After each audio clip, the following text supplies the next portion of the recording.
Hello there, guys. Again, this is Alex here, bringing you part 4 of What If Deku Was the Familiar of Zero.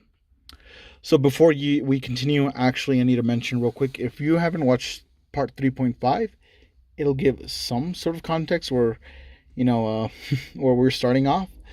And also, I might not double upload because my internet sucks so much. Upload speeds of 3 megabytes. I know, excuses, right? But I would try to upload tomorrow, since tomorrow I get off. Ooh, yee. And also, I'm 20 now. Wow. I didn't think I was going to live long enough to see this day. Don't know what I'm doing. I just don't freaking know what I'm doing. But I'm dying inside, to be honest. But anyways, let's get back to the story. So we pick up on the night Izuku returned. That night, Izuku and Louise slept as per usual, with the exception that Louise was cuddling to Izuku's arm, making sure that once she woke up, he wouldn't just vanish, as her recurring dreams during the time he was missing. That night was different. While Louise was cuddling onto Izuku, some sort of energy was enveloping him, and the energy went out of control. Louise tried to wake up Izuku, but nothing happened. She ran out of the door to find the headmaster in his personal quarters, and returning soon after with him. The headmaster was shocked to see what was going on. A sleeping Izuku and energy in form of lightning was surrounding him, but that energy was like a compact storm raging on in the room, which got bigger and bigger as time went on. Louise started crying, wondering what was wrong with Izuku, knowing that if she asked, nobody could answer. They tried to confine it only in Louise's room. Soon after, morning arrived, but whatever was wrong with Izuku still kept on going and going. It was nearly noon. Gish, and Tabitha saw what was going on and decided to help, monitoring the barrier around Izuku. Then, after a while longer, Izuku woke up, and whatever was going on stopped. Izuku looked around confused, as Izuku would say, "What happened here?" As Delph would say, "It happened again, partner." Which Izuku silenced a bit. Then Louise and the others dropped the barrier and went to see how Izuku was doing. Louise saying, "Izuku, are you okay? What just happened?" As the headmaster would say, "Yeah, young Izuku, what was that just now?" Izuku saying, I don't know exactly, but during the past few weeks, my power was going out of control. Probably for what I did against the army of 80,000. I guess it's just getting stronger than it was before." As they talked about it some more, Izuku and Louise were informed that they were summoned to the castle by Queen Henrietta. They arrived at the castle. They were actually greeted by Agnes, having a smile and a little bit of a blushing face, which was odd for her. Agnes led them to Henrietta's location, which was the throne room, but there was just the throne, no fancy decoration or armors being displayed. It was empty. Henrietta explained her little situation on why the room was empty, then proceeded to thank Izuku for what what they did for her, or did for her in this occasion, and offered Izuku to become a knight, which he responded. Izuku saying, "Your Majesty, if I had to be rewarded for what I did, you must also be rewarding the people that saved me. If it wasn't for them, I would still be on the battlefield and probably dead either by the blood loss or dehydration, or even by a soldier I thought to be dead." As Henrietta would say, "Saved you? Who saved you?" "But I sent out scouts to look for you, but they haven't found any traces of you, and they assumed that you were killed in action." Izuku saying, "What? I mean, if it wasn't for my original power, probably, but then again, if I actually had mastery over it, I wouldn't have been in that predicament." Delph pops out, saying, "Yeah, you had to see the condition that my partner was in during the war. You took care of them like it was nothing, one after another, eventually taking them all out, but he broke his legs and his arms in the process, so I transported my partner somewhere far from the battlefield so he could rest up, and fortunately But unfortunately, someone noticed us and they made sure to heal his wounds. Henrietta saying, I see. In that case, I would personally want to thank them. Do you know where they are? Izuku saying, they live in a cabin in the woods, but Delph saying, Westwood. It was somewhere in Westwood. After that, Queen Henrietta told Agnes to accompany them and to bring back the people that saved Izuku. Everything goes per usual in the anime, but for some exceptions, Izuku never died, so he would still have Gandalf's runes. Izuku guiding them through by memory. Izuku noticing a blonde-haired girl picking some fresh apples from a tree. Izuku runs up to her, asking her how she was doing, which surprised the girl, and they start to have a conversation. As they walk towards the cabin, they introduce themselves, revealing her name to be Tiffania. Once they arrived at the cabin, they noticed a young man chopping some wood. The guy introduces himself as Saito Hiraga, Tifa's familiar. While talking, Agnes and Louise heard the details about Izuku's first incident with his quirk going on a rampage, causing some damage, but that was repaired, and that Saito was also from a similar world to Izuku's, but in his case, only 20% had quirks. They returned to the castle. Everything would happen almost like in the anime, including Izuku accepting the title of Chevalier, returning to the cavity by dragon. The only thing that changes is the fact that Louise isn't jealous of Tiffania for the fact that she isn't going after Izuku, and because she also has Saito, and Izuku isn't a perv, making scenes of Tifa's extra large bust. After some time, once Julia had the chance to speak with Izuku, Izuku told him about his world and how he was treated. Louise would join in because apparently Izuku never told her that they had they had so much in common. Days go by. The Sleipnir ball was getting closer. Louise was getting exciting and explains that the ball is about by using the mirror of truth, you can turn into your ideal person.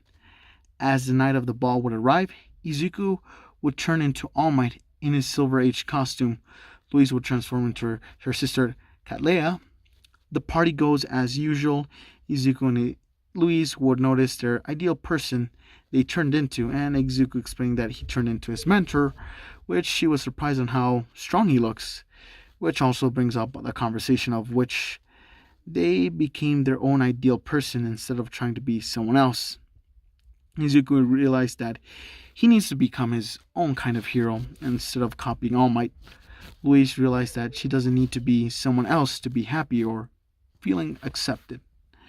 After their little conversation and realization, everything else plays out as within the anime, with Tabitha actually assisting Sheffield trying to kidnap Louise and Mr. Colbert returning on a flying ship, which was inspired by the Zero Fighter, and so on, up until they asked the Queen to go save Tabitha.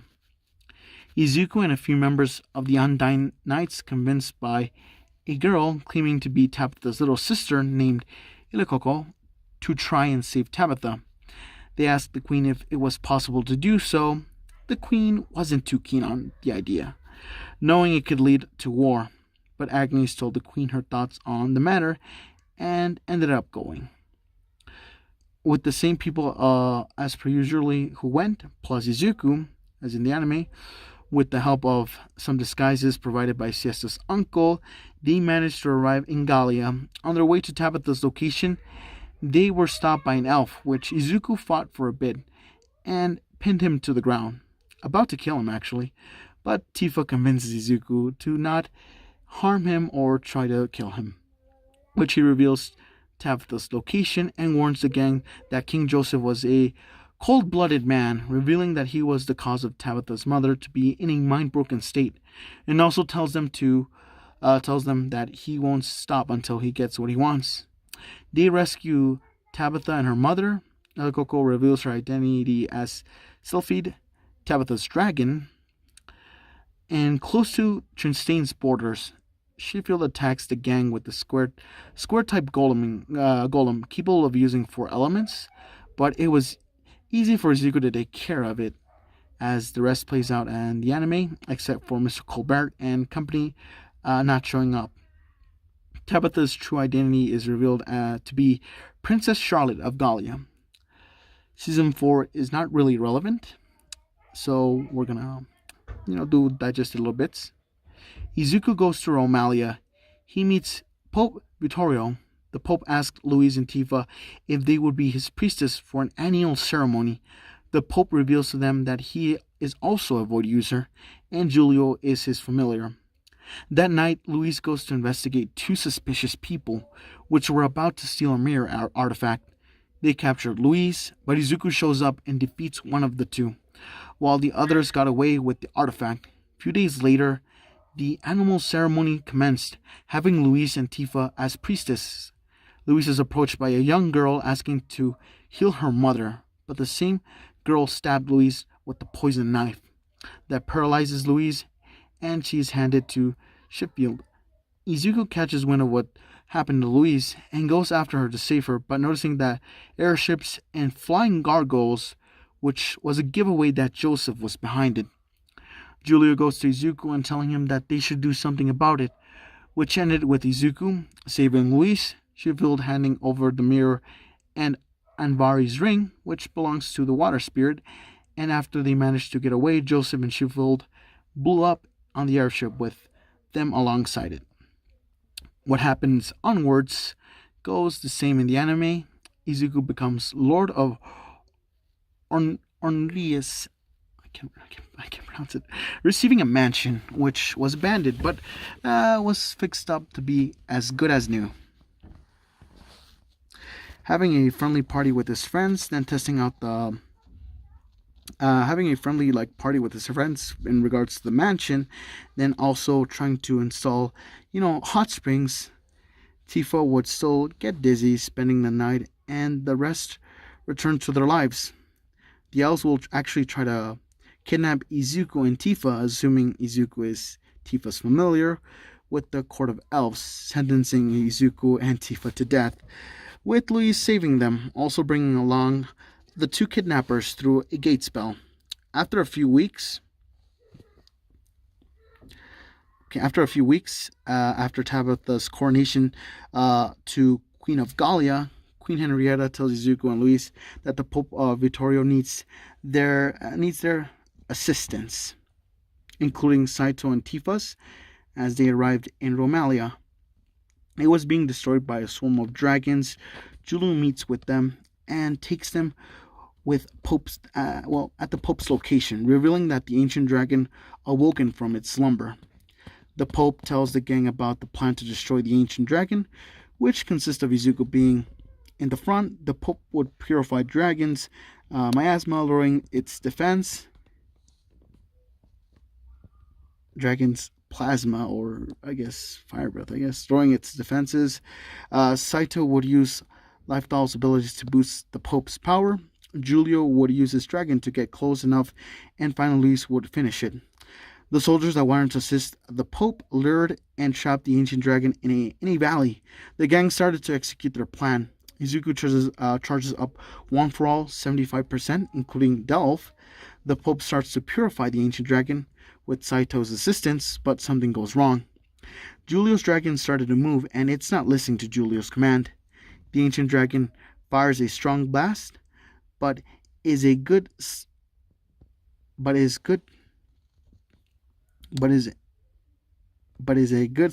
the as Izuku slices the blast and redirecting to the sides, but they were too close to the ancient dragon's mouth that was wide open. Izuku grabs the Pope. Saito and Giulio jump out of the way, landing near Louise.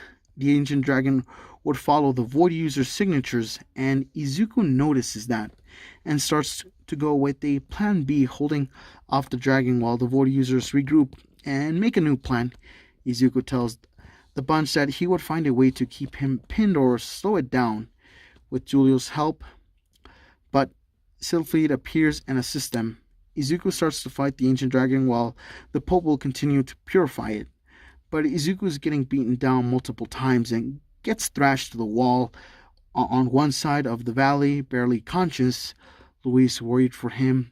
She would try to help him, but the ancient dragon was now after Louise. Izuku, barely conscious, hears Louise's cry for help, and a overwhelming sensation forces him to stay awake, helping Louise in getting rid of that dragon. Where the things Izuku had on his mind, and then suddenly black tentacles come out of Izuku's body. A few would actually grab Louise and bring her to his side. The rest, they keep the dragon pinned and immobilizing it, which gives the Pope the opportunity to fully purify it, getting rid of its miasma. I don't even know. The tentacles coming out from Izuku's body disappear.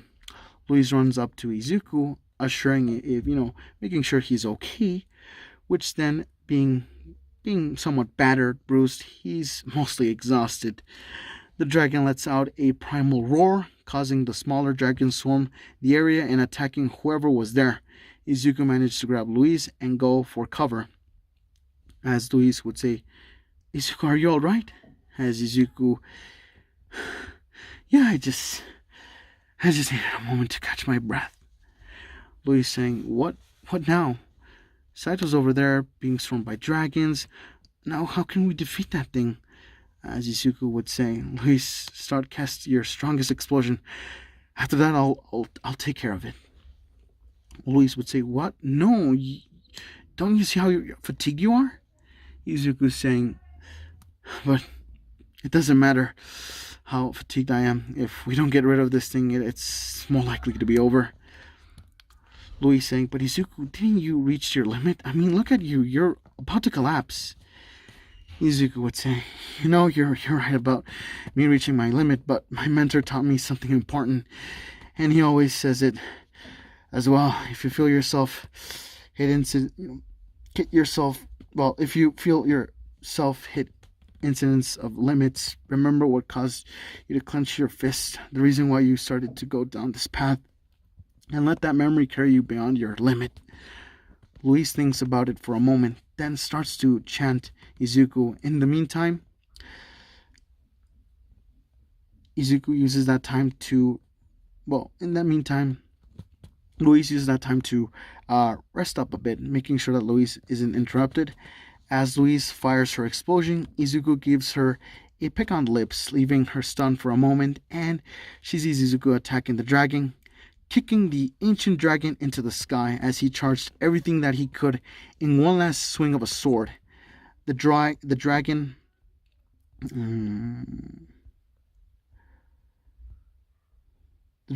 falling to the ground, and at the right moment Izuku yelled out, "Plus Ultra! One for all, 1,000,000% Tokyo Slash!" as Stealth makes contact with the dragon and cuts it in half. The enormous wind pressure followed it, causing a typhoon and changing the weather from the sunny day it was into a rainstorm that lasted for a few moments. And what was left was mere rubble in the shape of the dragon and an unconscious Izuku with a broken arm. After the dragons leave, returning where they came from, Louise rushes to Izuku hoping that he's not dead. She tries to wake him up, but nothing. The Pope, Saito, and Giulio go to see what's going on, and they see Izuku on the floor and Louise crying on top of Izuku's emotionless body, thinking that, Izuku died. The Pope helped for a moment of silence for the fallen, which included some of the random soldiers that also died in action. After roughly 20 minutes, Izuku woke up, but still laying on the floor. As Izuku, with barely his eyes open, Did we do it? Everybody there was quite shocked. Louise was crying. "You idiot. You big idiot. How many times are you going to make me go through that?" As Izuku, I'm sorry, but you know me. As Louise would say, "Apparently not enough." As Izuku would say, "Well, I was planning to tell you after I spoke with your father, but I guess this is a good time as any." As Louise is visibly confused, "What are you talking about?" "I guess you got hit pretty hard on your head." As Izuku would say, well, probably, but this was more of a surprise I was planning.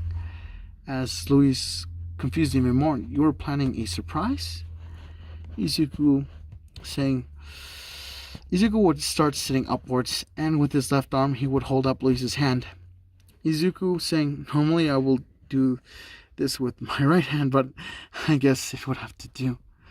Luis gets frustrated. Would you stop beating around the bush? Just tell me already. Izuku saying, Luis Francois Leblanc de Valliere, will you make me the happiest guy in both worlds by having you as my wife? Luis was caught off guard by the proposal. Luis saying, wait, what? You've been planning this the whole time? Which Izuku answered with a nod and a smile. Luis, well, just to be fair, I was planning to make it official after your return from Albion, but in any case, yes, and a million times yes. As the Pope would chime in saying, well, in that case, since it hasn't been decided on the date, why not come over to Romalia and have the ceremony there? It would be great if we had both of you as an honor and a pleasure to conduct it. They return to their home, and telling the news and recovering, Izuku gets the title of Viscount. A few weeks later, they held the ceremony in Romalia. After that, they used the gate spell to arrive at the mansion. Viscount Izuku Chevalier de Midoriya de Orniers and Viscountess Louise Chevalier Leblanc de la Merodia des Orniers started to plan for their honeymoon, which Izuku would ask how does the gate spell work. Louise tells him that as long as she knows the place they're going, it would be easy to open a portal there. Izuku sums up with a theory if she would know about Japan, she might open a portal back to Izuku's world. So Louise would go get the chance they met her mother-in-law. Making the preparations, the newlyweds would ask Saito and Tifa to look after the mansion with siesta, and telling Queen Henrietta and the others that they would be going in Izuku's world, and whenever they got the chance, they would actually visit back. After that, Louise opens the portal to Deku Beach. It was the same as Izuku left, and walking towards Izuku's house, having Delph wrapped and carrying it on his shoulder. Louise was mind blown on how advanced their technology is. They also got to see a villain attack, Kamui Woods taking the villain down quickly, and meanwhile at the Midoriya residence. Naomasa. Toshinori, we can't just keep roaming in the dark. I would suggest we just contact the government, and they can involve the other governments if they saw or heard of them. As All Might would say, no, Naomasa, we're close. I can feel it. Naomasa saying, yeah, just like the past few months. All Might saying, no, it's different. I admit the past 5 months I didn't want you to call it quits, but now All Might is interrupted by some chatter and the entrance door opening. As we're gonna leave it off at this part, guys. I had to re-record this 5 fucking times, guys. Eddie, you fucking suck at grammar, such, alongside with me. And yeah, I think that sums it up. Eddie gave me again the script, but I always gloss over it. I should never gloss over the script. In this case, I hope you guys liked the video. If I can, I'll try uploading, but it's just that I don't feel it, guys. I want to upload another one, but my head is fucking dead. It's dead right now. I can't think. I can't really think. My ears are fucking. I slept at 2 a.m. and I basically woke up at 6:30 a.m.